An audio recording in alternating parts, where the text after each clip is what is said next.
Your best people aren't the problem, the systems you've tolerated is. Every founder watching this has fired someone hoping it would fix their culture. It didn't. Because toxic culture doesn't come from bad people, it comes from what you allow to persist. Misalignment, inconsistent standards, quiet resignment. The moment you excuse underperformance or avoid a hard conversation, you're not protecting your team, you're engineering decay. By the end of this video, you'll understand the structural difference between a toxic culture and a thriving one, and why the things killing your organization isn't who you hired, it's what you've been tolerating. Here's what's at stake. You've built something real, you've got capable people, but you're watching them struggle inside a system that doesn't support them, and you know it's your responsibility. That weight you're carrying, that's not just stress, that's the cost of misalignment you've been avoiding addressing. I've worked with dozens of founders who thought they had a people problem. They'd bring me in, ready to fire someone, and 9 times out of 10, the person wasn't the issue. The issue was the leader had allowed 2 different standards to exist in the same organization. One for high performers, one for everyone else. And that gap, that's where toxic culture grows. Point number 1, culture is not perks, personality, or slogan. It's what you reinforce and tolerate. Culture isn't your core values poster, it's what's happening when no one's watching. You can have integrity on the wall and corruption in the hallways. Culture is what you tolerate, not what you tweet. Culture is not the perks you offer, the retreats you plan, or the motivational quotes in your Slack. Culture is the behavior that gets reinforced when you're not in the room. Here's the deal. If you say accountability matters, but you let one employee off on expected performance marks for no clear reason, you just told everyone else that effort is optional. Toxic culture is subtle. It doesn't announce itself. It starts with one unaddressed issue, one person who doesn't follow the process, one leader who makes exceptions because they want to be liked. Your best people, they see it immediately. They don't complain, they just quietly lose respect for the system. I worked with a CEO who kept talking about transparency. He had it in the values deck, referenced it in all hands meetings. But when his leadership team asked tough questions about financials, he'd deflect. Not the right time, he'd say, or you don't have full context. Within 6 months, his best VP stopped asking questions altogether. Not because she didn't care, because she learned that transparency was a slogan, not a standard.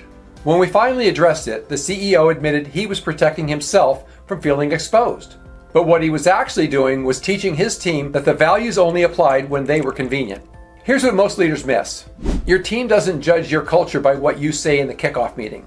They judge it by what you do when someone violates the standards and nothing happens.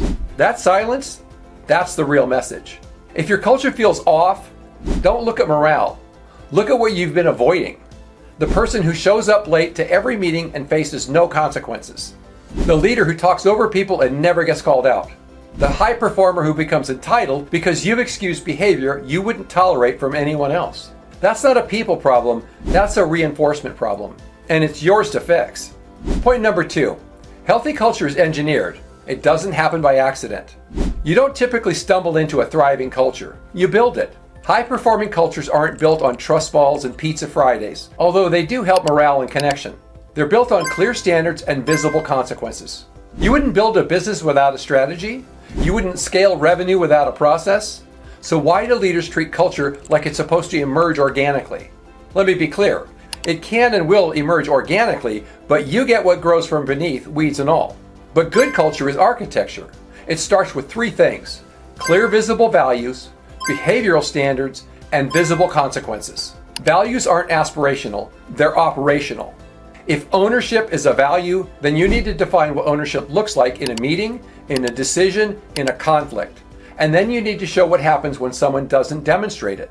I've seen founders spend 6 figures on leadership consultants and cultural surveys, and then refuse to have one honest conversation with a person who's been dragging the team down for 2 years. That's not a people problem, that's a design problem. I worked with a CEO who was frustrated that his team didn't take initiative. We did a culture audit.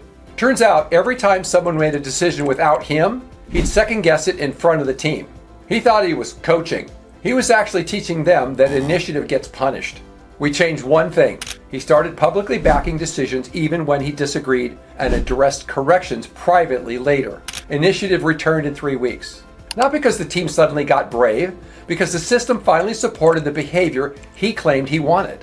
Here's what engineering culture actually looks like. You define the standard, you model it yourself, You celebrate it when someone demonstrates it, and you address it immediately when someone violates it. Most leaders do the first part. They define the values.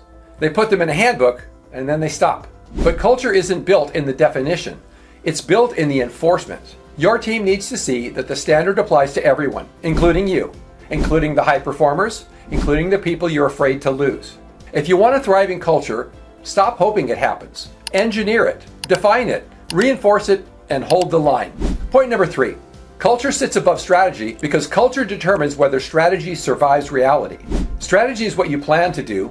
Culture is whether your team can actually execute it. You can have the best strategy in the world. If your culture is broken, it dies the moment it touches your team. Peter Drucker said, "Culture eats strategy for breakfast." Every founder nods when they hear that. And then they spend the next quarter obsessing over their strategy deck and ignoring the fact that their team doesn't trust each other. Here's what that phrase actually means.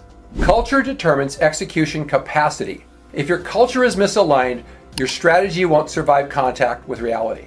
I've seen brilliant strategies collapse because the team couldn't have hard conversations. I've seen mediocre strategies succeed because the team had the discipline to surface problems early and fix them fast. Culture isn't softer than strategy. It's structural. It's the foundation your strategy sits on. And if that foundation is cracked, if people are afraid to speak up, if accountability is inconsistent, if leaders avoid conflict, your strategy is already dead. Here's a real example. I work with a company that had a killer go-to marketing strategy. On paper, it was flawless, but they had a culture where mistakes were punished publicly. So when the sales team started seeing objections they hadn't anticipated, they didn't report them. They just kept pushing the script, hoping it would work. 3 months in, they missed their target by 40%. The CEO was furious. Why didn't anyone tell me this wasn't working? They didn't tell you because you spent 2 years teaching them that bringing you problems gets them humiliated in front of their peers. We fixed the strategy by fixing the culture. We implemented a rule. Problems surfaced early get rewarded. Problems hidden get addressed. Within 30 days, the sales team was reporting friction points daily. We adjusted the pitch. They hit quota the next quarter. Same strategy, different culture, different outcomes. If you're frustrated that your strategy isn't working, don't hire another consultant to refine your plan. Look at whether your culture can actually execute it. That's the real variable. Your strategy is only as good as your team's ability to adapt to it when reality punches them in the face. And if your culture doesn't support honest feedback, rapid iteration, and accountability without fear, your strategy is a fantasy. Point number 4. The difference between high-performing teams and average teams isn't intelligence, it's alignment and reinforcement. Your team isn't underperforming because they're not smart enough.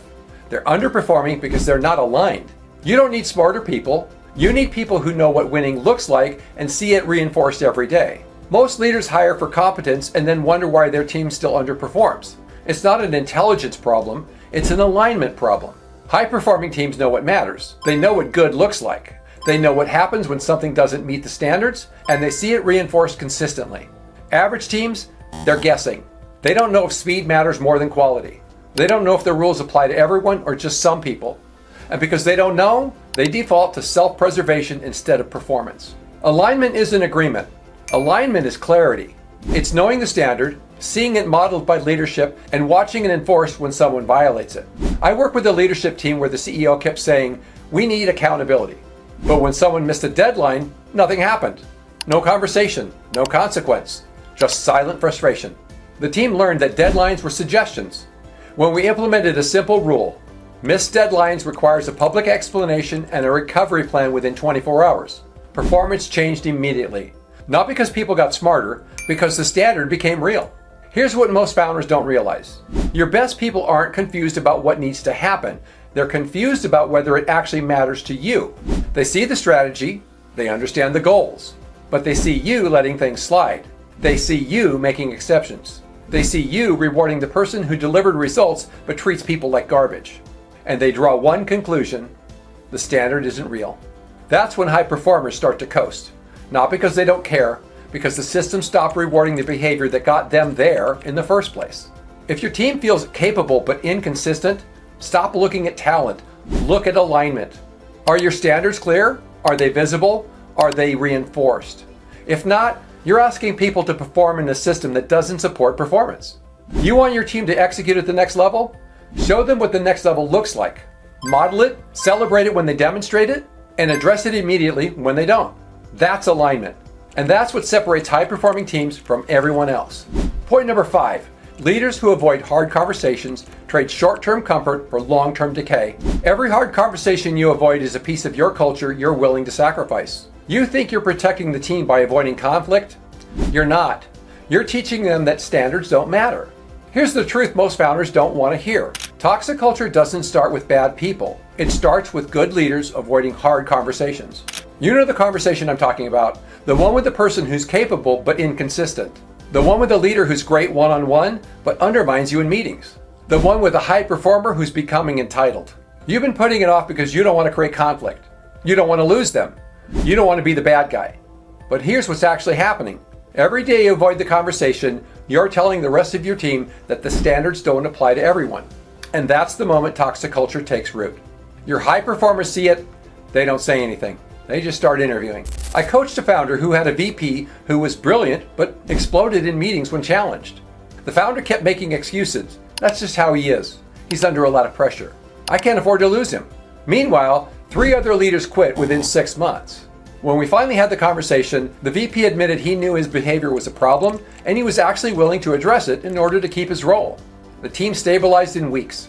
Here's what that founder learned. The hard conversation isn't the thing that breaks your culture, avoiding it is. Because every time you excuse behavior you wouldn't tolerate from anyone else, you're making a choice.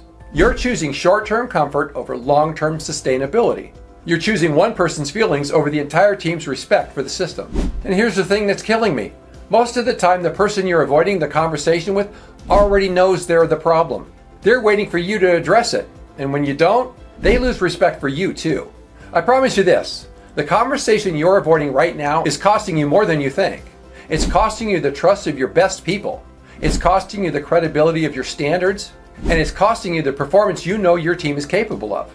If you're tolerating behavior you wouldn't accept from anyone else because you're afraid of the fallout, you've already chosen decay. The hard conversation isn't the risk. Avoiding it is. If you're watching this and realizing your culture has cracks you've been avoiding, you're not alone. I work with founders who've built something real but know their system isn't built to sustain it. If you want to understand where the misalignment is and how to fix it structurally, not motivationally, let's talk. Links in the description. Culture isn't perks or personality, it's what you reinforce and what you tolerate. Toxic culture doesn't come from bad people. It comes from leaders avoiding hard conversations and allowing misalignment to persist. Healthy culture is engineered. It's built on clear standards, visible consequences, and consistent reinforcement. And it sits above strategy because culture determines whether your strategy can survive reality. The difference between high-performing teams and average teams isn't intelligence, it's alignment. And alignment only happens when leaders have discipline to define the standards, model it themselves, and hold the line when someone violates it. Now that you understand the structural difference between toxic culture and thriving culture, the next question is, how do you actually diagnose where the cracks are in your system? Because most founders can feel that something's off, but they can't pinpoint where the misalignment started.